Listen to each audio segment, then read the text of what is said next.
নিতে আসলে কেন? আমাকে বললেই তো আমি নিয়ে যেতাম। না রে মা, তোকে দিয়ে আমার এত কাজ করাতে মোটে ভালো লাগে না।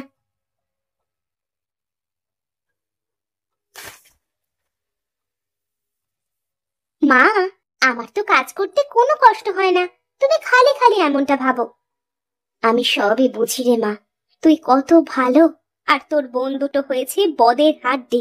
বাড়িতে এক কুড়ো কাজ করে দেওয়ার কোনো নাম নেই, সারাক্ষণ দুজনে ঝগড়াঝাটি করতে থাকে। দেখবে মা, একদিন ওরা ওদের ভুল বুঝতে পারবে। তুমি যাও মা, বাড়ির মধ্যে যাও, আমি আসতেছি।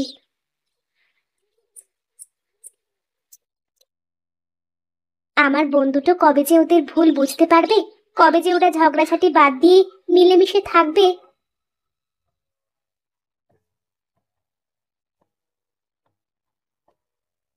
এই মিতু, এই ঋতু, ওঠ, অনেক বেলা হয়ে গেছে, মা কিন্তু বকবে তোদের। রোজ রোজ সকালে তোর কি কোনো কাজ থাকে না? দিলি তো এত সুন্দর ঘুমটা নষ্ট করে। সারা রাত ঘুমিয়েও তোদের হয় না? সকাল করে কেউ ঘুমিয়ে থাকে নাকি? ও কি করে বুঝবে শহরের মানুষের লাইফস্টাইল? ও কি কখনো শহরে গেছে না থেকেছে? আমারও তো জানা লাগবে না, তবে গ্রামে থাকলে গ্রামের মানুষের মতোই থাকতে হবে। সকাল সকাল জ্ঞান দিস না তো, তুই তোর কাজে যা। হ্যাঁ, আমার তো অনেক কাজ। ব্যাস, তোদের ডাকতে আসলাম, এখন আমি যাই।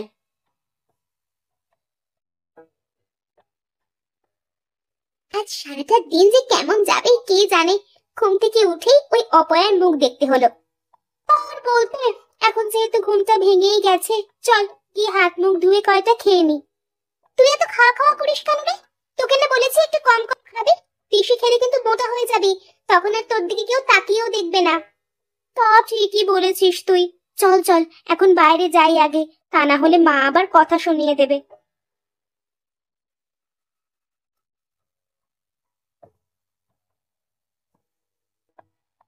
এভাবে বেলা করে শুয়ে থাকলে যে শরীর খারাপ করবে। তাছাড়া একটু বাড়ির কাজ কামে তো সাহায্য করতে পারিস তোরা। আমরা কেন কাজ করব? তোমাকে সাহায্য করার জন্য তো নিতু রয়েছে, ও তো সব কাজ পারে। নিতু তো সব কাজ পারে, আমাকে ঘরের কাজে সাহায্য করে। কিন্তু তোরা, তোরা তো শুধু বসে বসে খাস আর রূপচর্চা করিস। শোনো মা, বাইরে ধুলোবালির ভিতরে কাজ করলে আমাদের চেহারা নষ্ট হয়ে যাবে, আর রান্নার কাছে তো যেতেই পারবো না। বলি, কাজ কাম না শিখলে বিয়ের পরে শ্বশুর বাড়িতে গিয়ে কথা শুনতে হবে যে। কি যে বলো মা, আমাদের কি আর যে সে ঘরে বিয়ে হবে? দেখো, আমাদের বিয়ে করার জন্য রাজা বাদশার ছেলেরা সম্বন্ধ নিয়ে আসবে। হ্যাঁ মা, আর 4-5টা কাজের লোক থাকবে, আমাদের কোনো কাজ করতে হবে না। তোদের এই অহংকারের কারণেই না তোদের কপালে কষ্ট চলে আসে। এখন খাচ্ছি, একটু শান্তিতে দুমুঠ খেতে দাও তো। আহ মা, এখন এসব কথা না বললে কি তোমার হতো না? চুপ করো, ওদের খেতে দাও। আর হ্যাঁ, ওরা কেন কাজ করবে? আমি তো তোমার সব কাজ করে দিই। থাক, আর আমাদের হয়ে সাফাই গাইতে হবে না। তুমি আগুনে ঘি ধরার লোক। চল মিতু, আমার খাওয়া শেষ।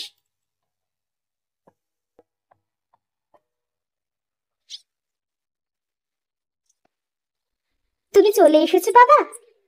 হ্যাঁ রে মা, চলে আসলাম। মিতু আর ঋতুকে ডাক দে দেখি। তুমি দাঁড়াও, আমি এক্ষুনি ডেকে আনছি। কি গো, তুমি ব্যাগের ভিতরে করে কি নিয়ে আসলে? কি আর নিয়ে আসবো, মেয়েদের জন্য কিছু নিয়ে আসলাম। তুমি আমাদের ডেকেছো বাবা? হ্যাঁ রে মা, এই দেখ, আমি তোদের জন্য কি নিয়ে এসেছি। বাহ, খুব সুন্দর চুড়ি বাবা, তুমি অনেক ভালো। চল চল, ঘরে গিয়ে চুড়িগুলো পরে দেখি কেমন লাগে। কি গো, তুমি দুই মেয়ের জন্য চুড়ি আনলে, আর নিতুর জন্য কিছুই আনলে না?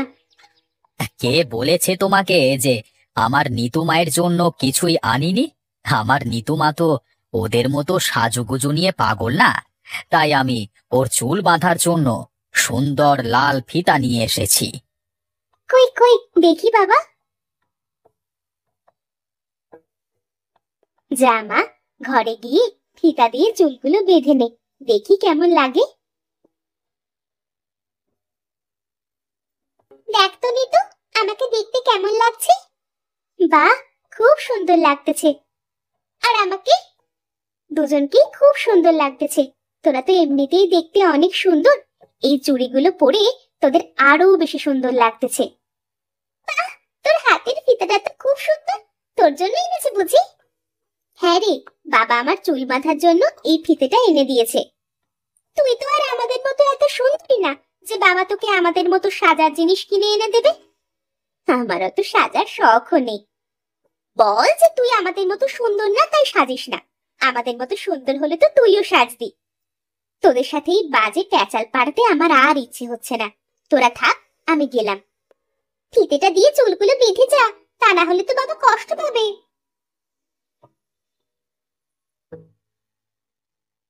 আজ আমার চেহারা সুন্দর না বলে ওরা আমার সাথে এমন করে, কেন যে আমি এমন হলাম? কি রে মা, কান্দিস কেন তুই? ওরা কি তোকে কিছু বলেছে? ওরা তো সব সময় বলে মা, কিন্তু আমি তো ওদের কথা কানে নিই না। তুই খুব লক্ষ্মী মেয়ে রে মা, তুই আমার সোনার টুকরো। দেখবি ওরা একদিন ওদের অহংকারের প্রতিদান পাবে। নে, এবার ফিতেটা দিয়ে চুলগুলো বেঁধে ফেলতো দেখি। তুমি বেঁধে দাও না মা। কি রে নিতু, নিবি নাকি একটু ক্রিম মুখে? না না, আমার ওসব লাগবে না, তোরাই নে। আহারে, এত করে বলছে ও, নে না আজকের মতো। না, সারা জীবন কিছু নিলাম না, একদিন নিয়ে আর কি হবে? না নিলে বুঝবি কি করে যে কি হয় আর কি না হয়? তাছাড়া তুই তো আমাদেরই বোন, তোকে এরকম দেখতে আমাদের আর ভালো লাগে না। এত করে যখন বলছিস, তাহলে ঠিক আছে, আজকে একটু নিয়েই দেখি।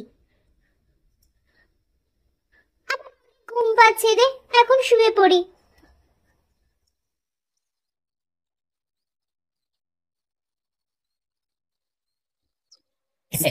তাহলে শেষমেশ আসলেনি আমাদের বাড়িতে দাদা?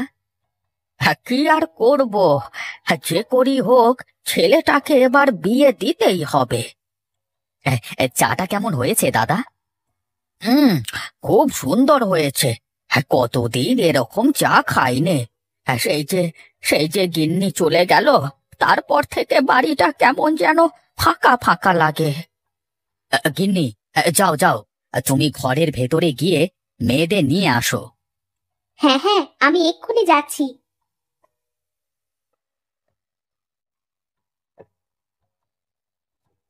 এ কি, তোর মুখের এই অবস্থা হলো কি করে? মুখে কি মেখেছিস? মা, কাল রাতে ওরা জোর করে আমাকে একটা ক্রিম মাখিয়ে দিয়েছে। ওরাও মেখেছিল, কিন্তু আমার কেমন যেন লাগতেছিল, তাই রাতেই মুখ ধুয়ে ফেলি। দেখেছিস তো, বেশি রূপচর্চা করতে গেলে কি হয়। এখন আমি ওনাকে কি বলবো?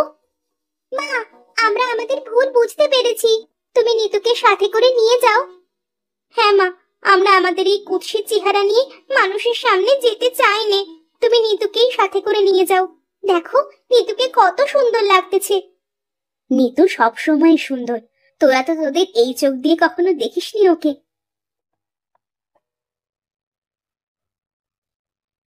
বাহ বাহ বাহ বাহ বাহ, কি ভারী মিষ্টি চেহারা, আমার খুব পছন্দ হয়েছে। সত্যি বলছো দাদা?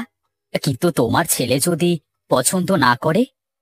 আরে, ছেলের বাপ যখন পছন্দ করেছে, ছেলে কেন পছন্দ করবে না? আলবাত করবে। তুই বিয়ের আয়োজন কর, একটা শুভ দিনক্ষণ দেখে, কেমন? ঠিক আছে দাদা, তাই হোক। তা মা, তুমি সব রান্না বান্না কাজ কাম ঠিকঠাক করে পারো তো? তার বলতে দাদা, বাড়ির সব কাজ তো প্রায় ওই করে। আমাকে সব কাজে সাহায্য করে, আমি ওকে সব কাজ শিখিয়েছি। হ্যাঁ, বাহ বাহ বাহ বাহ বাহ। তাহলে তাহলে এখন আমি চলি, হ্যাঁ? খুব তাড়াতাড়ি আবার দেখা হবে।